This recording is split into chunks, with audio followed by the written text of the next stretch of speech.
All right, let's go see what they're doing here. We are getting close to finishing the cockatoo enclosure. Don't think that all those plants in there are for inside. We just had them sheltered from the wind right now before we plant them. I love showing my flowers. Hi guys. They're good. They're putting on the roof of the enclosure right now. And I thought we were gonna keep half of it open. He just said he's not done. I didn't warn him that I was coming out. But it is coming along. We're gonna start doing the door today. The roof is there. We're gonna start doing the door. There are some of my hibiscus. Isn't this a cool pot, guys? I ended up getting that pot from a local pottery store. I really love it. One of my hibiscus is already closing up. Beautiful stuff. He planted the 2 agaves right on the side. He planted some tropical plants over there. We have a statue. We might change the statue to another spot. And then we planted another agave over here and some more tropical plants right there. I'm gonna get the names for it later. And I think I'm gonna keep my lizard pot right there. Beautiful day out today. We'll keep you updated with the rest of the cage in just a little bit. Thanks for watching, guys. All right, hi guys. I'm gonna walk you through a few of the plants here at Royal Parrots. We had a series of storms that came along the past few days, and we actually had a tornado last week. And so, but a lot of the plants stood up. Some of them did die and break, but a lot of the plants did really stand up. There's Shelby. Hi, Shelby. Hi. She stood up to the weather too. So if you remember, this is my gigantic raised garden bed that I need to finish painting. But here's my strawberries. They're doing good. Some of the tomatoes sort of, I think, were drowned in the storm. But I think they'll do good because it's already, I can feel the sun beating down. It's probably going to be in the 80s today, even though it's a little windy. Here is my zucchinis and my cucumbers. And you see the wind, or the storm, did sort of beat up on some of the plants here. I just got to prune them down, take some of the dry leaves off. And these are gonna start, these were flowers, they're gonna start turning into blackberries, but I gotta prune these down to make sure that they're not wasting energy on the dead leaves. See, like this one. Hey, my nail matches with the plant, but I gotta get the shears so I can prune them down. And then I gotta put them back up on the trellis there. Again, the tomatoes, what are they? The giant tomatoes, they had a special name. The Better Boy tomatoes. I think they got drowned a bit in the storm, but I think they'll do just fine. It's warming up outside. And then these were the strawberries. And then the storm sort of like just threw everything around. As you can see, it snapped a few plants. This is one of the elephant ears that I love. I wonder if this is a monstera or an elephant ear. I have to double check. Oh, it's right here. Elephant deer, California elephant deer. So it snapped a few leaves, but it's gonna hang in there. I'll trim that down too. And then here's my olive tree. Here's my olive tree. It actually held up pretty good. I can't wait to plant that in the front. And then here's my banana plants that are growing new leaves, which I love. Pretty cool. And then here we're sprouting my jackfruit trees. I love jackfruit. I haven't been able to find it here in the South. Maybe if I go down to San Antonio and Houston, I'll probably be, because it's more populated there, I'll be able to find some jackfruits. There's more of an Asian population, but down here in the South by South Padre Island, I have not been able to find the fruit. But I actually brought some seeds from Chicago. I bought the fruit at the local supermarket, and I brought the seeds to Dennis, and I asked him to plant them, and he like walked me through planting the seeds in these cool little bags. And they sprouted, guys. Look, we actually have a new little sprout here. I can't see because of the sun, but we have a new little sprout right here.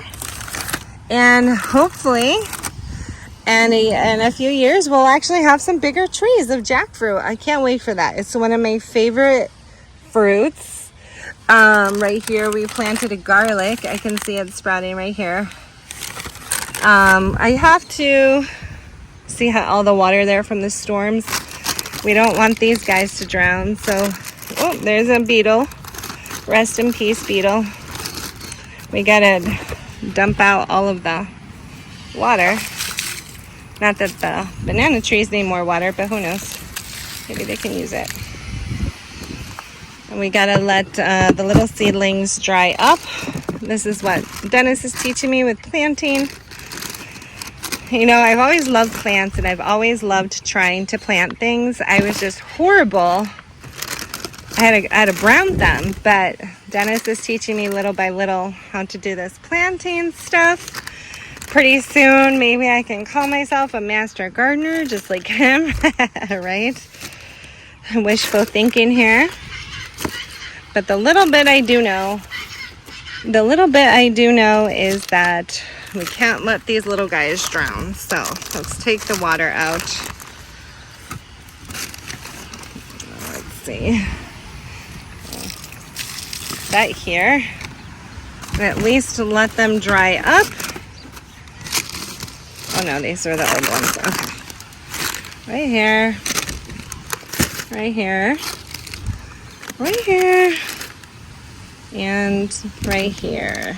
Look at that. I just love that. It's so beautiful. This came from a seed from the jackfruit in the grocery store. I can't believe that. Like, these are the seeds that people throw away.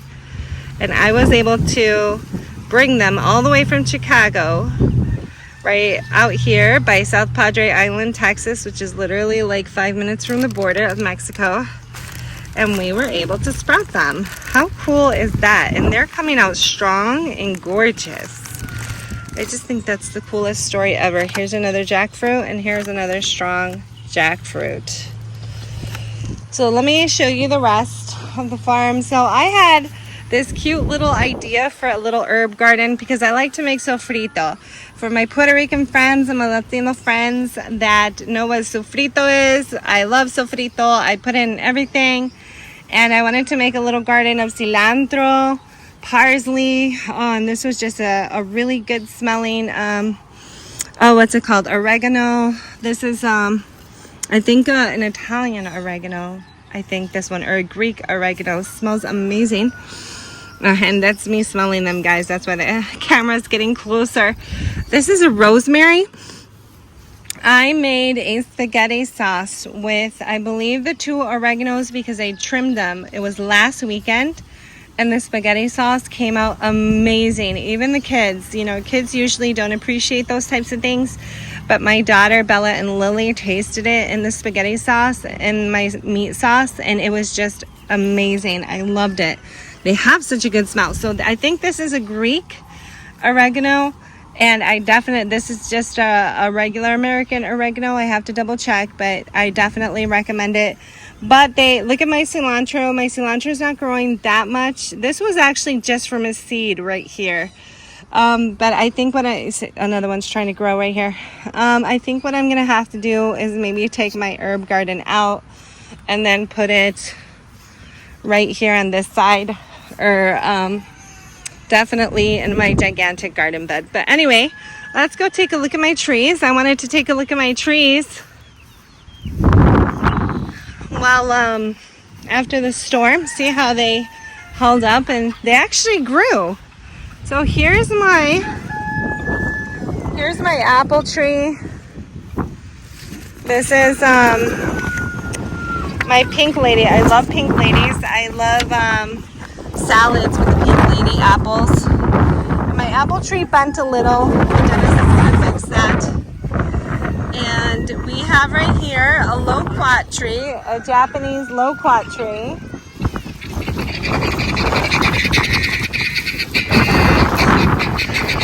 And as you can see, sorry, I had to look back because someone's yelling at the dogs. I needed to make sure that the dogs didn't get in trouble. I think my trees actually flowered at one point, and I don't know if that was before or after the storm, but it looks like I might actually get some loquats. Sorry guys, I had to interrupt the video because apparently there was some like ruckus with the dogs. Anyway, so this is a loquat tree, a Japanese loquat tree. I really love it. It's actually really good for diabetes.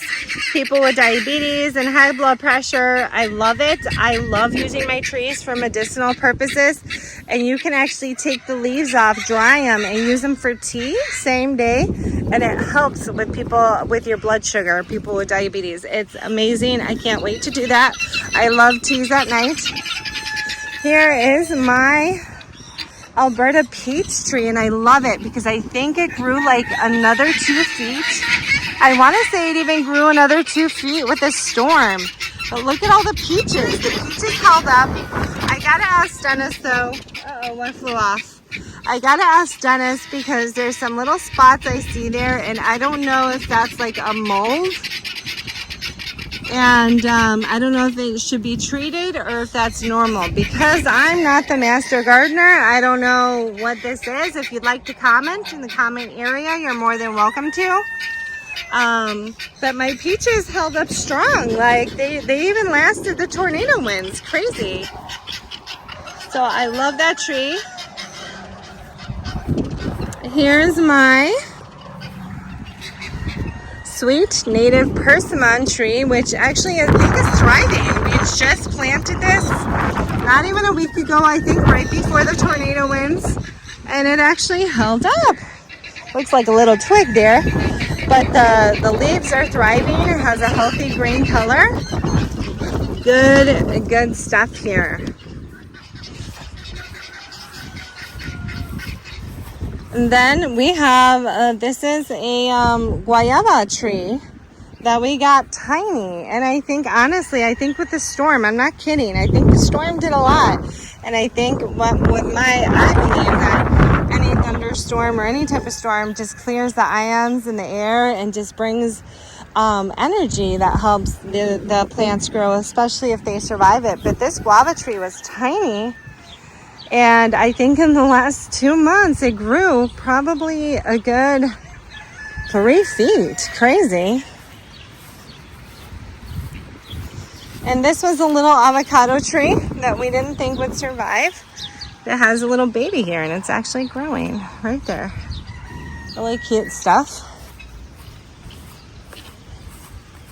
And then I have a Cara orange tree. Right here, Cara navel orange tree. And this actually, I want to say with the storm brought a lot of good stuff. Just grew 2 feet, maybe 1.5 foot. Crazy. There's babies coming out over here on the side. I don't know if we should stuff that back in. And then we have my lemon tree.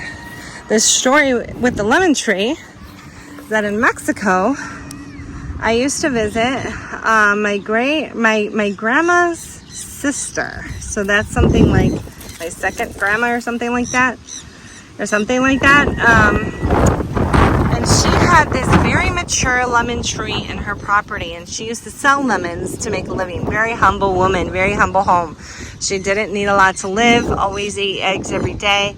I mean, for my Latino friends who have family in Mexico, you really know what I'm talking about when I say humble. You still live in a hut with a tin roof, and she actually had one of those old wood burning stoves. That's how humble she was. Really cool stuff. I have all the pictures. I should share them sometime. But she had this probably 20-year-old lemon tree, and every year when it would bloom in the summer, I mean, this thing created hundreds of lemons for her. And when this tree bloomed in the summer, the flowers, I still remember this magical smell of the flowers that used to fill up the whole half-acre property, and it was so amazing. And so my dream was to have a lemon tree, and Dennis found a little baby for me on the outskirts of Los Fresnos area, and I'm hoping that one day it will grow just like the one I used to smell. So I think that's it for now. I actually have some plants in the front. Let me show you some plants in the front. So recently I'm trying to place roots here in South Texas, as some of my friends might know. I barely moved here.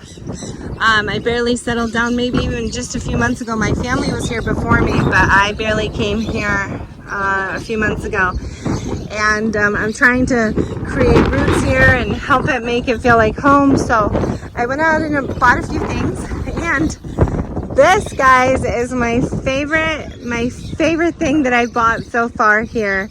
This pot is about 3.5 foot tall, really big. The camera does it no justice, and it was at a local pottery place. And you can see these birds here standing outside of the gate there, like, boom. It's the first thing you see on the property, and I absolutely love it. Look at that toucan. Oh my goodness, I died when I saw it. I actually saw it a few months ago. They had 3 available, and then we went a few days ago and they only had 1 left, and I almost panicked. And I had an anxiety attack, and I said, find a way to fit it in my van. And my van's over there, but they found a way to fit it in my van. And I absolutely love this. It's one of my favorite things on this property. What's in here? This is my pecan tree. It had some little pecans. I finally found my pecan tree. It had some little pecans when we bought it, but they did end up falling off. And then here's my rose that Dennis bought me. Smells amazing. Still smells good even while it's withering. And then, so this was a just says the expert gardener rose. I'm not sure where he got it from, but I can't even see it in the sun. I didn't even realize that. And I believe this is my fig tree. So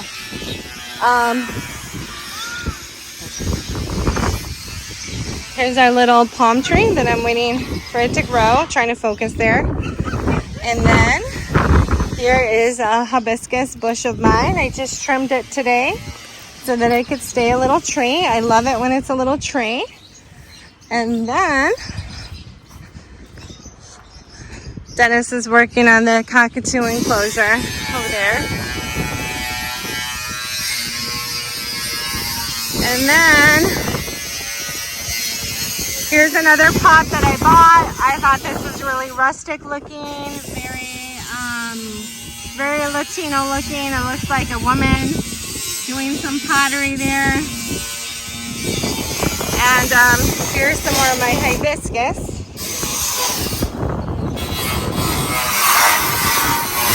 And then I'm not sure you'll be able to hear me.